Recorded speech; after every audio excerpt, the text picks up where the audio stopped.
Hello, my friends. It's been a while since I've done a review. We had a new baby, so the last few weeks have been pretty chaotic, a little bit different, obviously. Um, we now have three humans in my care, um, which is fun and exciting, but obviously comes with a lot of stuff. So we've had a good time this last month preparing for and then having a baby and had a good time. But the latest book that I read is The Secret by Rhonda Byrne. This book was really, really popular a few years ago, and I didn't read it at the time. I kind of just thought it seemed a little phony, but I've kind of changed a lot of the ways I think and see things. And then, of course, just a piece of that is like I want to hear everyone's side and then see what works for me, right? So The Secret, I think so much of what they talk about in here is absolutely 100% true for personal development and business development and things like that. Like you hear a lot of people kind of bash The Secret as a joke, as like, if I think it, then I'll get it. I know I'm a millionaire, so then I'm going to make money, right? Well, there's a lot of principles that they're talking about in here that like go into like how you approach the day, and it all starts with what you think about, right? So I really like it. So anyway, I'll read a few of the quotes as I usually do and kind of talk them out. But the daily practice of gratitude is one of the conduits by which your wealth will come to you. Seriously, like the practice of gratitude is one of the most essential pieces of having a full life. Like you cannot be truly happy day in and day out if you're not grateful for what you have and the people around you and the relationships that you've been able to build and manage and maintain. Each morning before you get out of bed, make it a habit to feel the feelings of gratitude in advance for the great day ahead as if it's done. Like, be grateful for another day. Like, here's the problem with a lot of the way that a lot of people think about their day is that they already look at it as like all the things that they don't have or the things that they're missing, or what, like they have these big dreams and goals, and until they get those, they're not going to be super happy. But the thing is like it's such a hard thing for some people to get, but you need to practice gratitude for what you have while at the same time you pursue new, bigger, better things, right? But when it comes down to it, the most important things are your relationships with your family and your health. And a few other things, I mean, you can go down through the list of mental, emotional, physical health, and then, relationships, all that stuff. But basically your relationships is what matters. Like Warren Buffett has billions of dollars, but the things that bring him the same joy that I have is he's got a good relationship with his family and his friends. He lives in a normal neighborhood. Like, he doesn't use his billions of dollars to just like act like a king and sit in a throne and be served. It's his engagement in his own life that brings him joy, right? So practice gratitude for everything you have. One section on visualization was really interesting, and it talks about, Dr. Dennis Waitley, he says, I took the visualization process from the Apollo program and instituted it during the 1980s and 90s into the Olympic program. It was called visual motor rehearsal. When you visualize, then you materialize. Here's an interesting thing about the mind. We took Olympic athletes, and had them run their event only in their mind, and then hooked them up to this sophisticated biofeedback equipment. Incredibly, the same muscles fired in the same sequences when they were running the race in their minds as they were running it on the track. How could this be? Because the mind can't distinguish whether you're really doing it or whether it's just a practice. If you've been there in the mind, you'll go there in the body. I've watched, as you probably know by now, I'm pretty obsessed with sports, and especially basketball. I played a little bit of basketball in my day, and like Kobe Bryant, for his whole life until he was like 38 or 39. He wakes up every morning and just meditates, and he says that his mind always, every morning, drifted to basketball. and he would visualize and practice basketball. And then when he hurt his tore his Achilles tendon, also he spent a lot of time just visualizing being out on the floor and stuff. And then, of course, anytime he got hurt or whatever, he always came back as stronger until obviously he was kind of too old for the game. But he visualized it over and over. He practiced that every day, and then he literally went and practiced too. So like he was getting so much like work in his brain as well as his body just from the visualization process. And one of a quote that I love of his, I think I've posted it on Facebook before on the Facebook page, but basically he says, he's like, I know like you can't be better than me because I've made this my life. Like you have friends, relationships, and other obligations to attend to. I have basketball, right? And he basically from the age of like 13, 14 through most of his career, basketball was number one in his life, and that's what he dedicated himself to. And so like this visualization and focus on this habits and form and technique and different players that he was going to come up against and things, he would rehearse these things, and he became the best of his time. The Olympic athletes do the same thing. So let's see. The only difference between people who live in this way, who live in the magic of life, and those who don't, is that the people who live in the magic of life have habituated ways of being. They've made a habit of using the law of attraction, and magic happens with them wherever they go, because they remember to use it. They use it all the time, not just as a one-time event.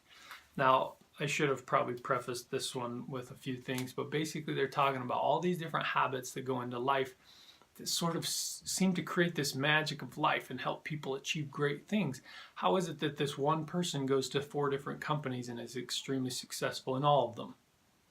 And yet other people can't get off the bottom level of the blue-collar work stream. It's because they use certain principles, and the big thing here is what I say, like the people who live in the magic of life have habituated ways of being. Habituated. And I talk about that all the time. Like my original website name was The Lifestyle of the Healthy, Wealthy, and Happy. And that every single one of those, health, wealth, and happiness, are all habitual living. Like every single one of them. Far too many people mistake happiness for like luck or, simply a biological brain chemistry that happened to you. But it's like habitual. You need to invest in the relationships you have, invest in your own life, invest in your health, practice principles that create better of all those things, and you will get more of it, right? Decide what you want. This is Jack Canfield from the Chicken Soup books, and he's obviously one of the most, he's sold millions of books. Decide what you want. Believe you can have it. Believe you deserve it, and to believe it's possible for you. And then close your eyes every day for several minutes and visualize having what you already want. Feeling the feelings of already having it. Come out of that and focus on what you're grateful for already and really enjoy it. Then go into your day and release it to the universe and trust that the universe will figure out how to manifest it. Another visualization thing, and also practicing gratitude while you seek other dreams. That's so key, and it's a difficult balance because a lot of times our drive for more comes from discomfort. That's probably the biggest motivator for people, is discomfort. Now, how can you be super grateful for all that you have and at the same time maintain this intense passion for life, to grow, to get better, and I think that's where it is. It's like in the passion of like life. In so many of my videos I've said you don't want it easy. Like so many people are looking for easy, right? For example, I'm sitting in my new baby's room, and I got this electric swing. Does all these different patterns and tries to copy a human swaying or whatever. Like, sometimes I'm just like so blown away that like our whole goal in life is to be lazier, to connect less. And then we wonder why we're depressed, fat, and sick, right?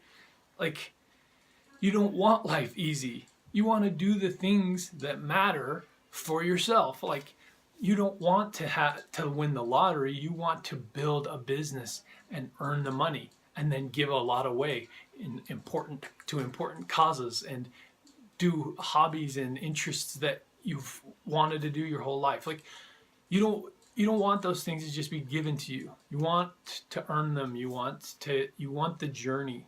That's what it's all about, right? And so it's like practice gratitude, but get in the passion of like, today's a new challenge. Today's new opportunity. Today gives me a new chance to achieve greater, to build upon my marriage, which has gotten better over time, and today it's going to get better again, and I'm going to do something nice for the people I love, and that's going to make me feel good. It's going to make them feel good. It's going to give us a history, a past of wonderful living and a future that I can believe in. Like, that's where both gratitude and passion for growth can live together.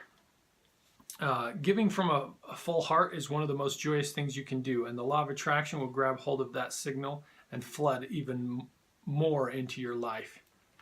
So basically an entire section on giving, charitable giving. All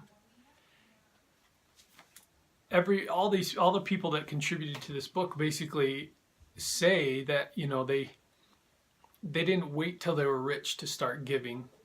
They started giving early, and as they gave, they got more. Now, there's so many different principles. I've heard it through religious books and people who are non-religious at all, that basically like it comes back to you. Like, the amount you serve and give away comes back tenfold kind of idea, right? Now, obviously there's no exact formula and number that you can rely on, but all these people say, like, if you'll give your money, you'll give your time, you receive. Now, there's a lot of logical reasons for certain aspects of that, right? Like, if you serve people, they'll appreciate you, and when they find an opportunity to serve you back, they will. When you serve people, it brings joy to yourself. You become happy and confident and a joy to be around. Well, people like to be around those kind of people. They like to hire those kind of people. They like to promote those kind of people. So, and you can go on and on. Like, these principles are not just magic. There's a lot that goes into it to make them realistic. But give. Like, serve people. Give your money. Go earn money. Work hard to earn money, and then find a wonderful way that you can use it to help someone else. I love how T. Harv Eker says in his Masters, or what is it, Millionaire Minds or something, that basically, like, he says, if you have the wherewithal to make tons of money, I believe it's your job to make tons of money, and then to support and give to those who do not have that capacity. Like, there's so many people out there who have gifts of every kind, and some of them are not to make money. In fact, some people really have a very low quality of life despite their best efforts. And how can I help, right? Like, how can you help? Go use your talents and skills and time and money and energy to make a difference in the world. Give your attention and energy to trust, love, abundance, and education and peace.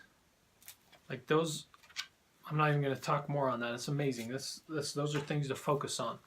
So if you think you're this meat suit running around, think again. You're a spiritual being. You're an energy field operating in a larger energy field.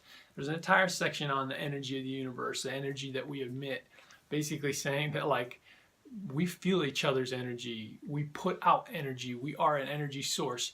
The thing that makes my brain make my quadricep flex is energy. It's electricity, literally. So everything, we're these like energy balls walking around doing things, right? That's what runs our mind. That's what runs our muscles. It's everything, energy. And we emit energy. We can feel each other's energy. And so like the type of energy that we're putting out there changes our lives. So just like I said, like people like to be around happy people. People like to promote hardworking, excited, kind people. Like, become those people. So your purpose is what you say it is. Your mission is the mission you give yourself. Your life will be what you create it as, and no one will stand in judgment of it, now or ever. Your mission is what you want. Like, some people, spend a lifetime trying to figure out what they want to do. And that, I think that's okay. Like, I've gone through so many different industries of life. I've had hobbies of every kind. Finally, I'm narrowing in on a few things that I really enjoy doing and that I'm good at. I'm not saying I'm good at video blogging or video reviews, but I do enjoy it because it gives me this feed. I get to read books, talk about it, which helps me remember it better. I get some engaging conversation with people online. I can sell a few books, make a little money. Who knows what it might turn into.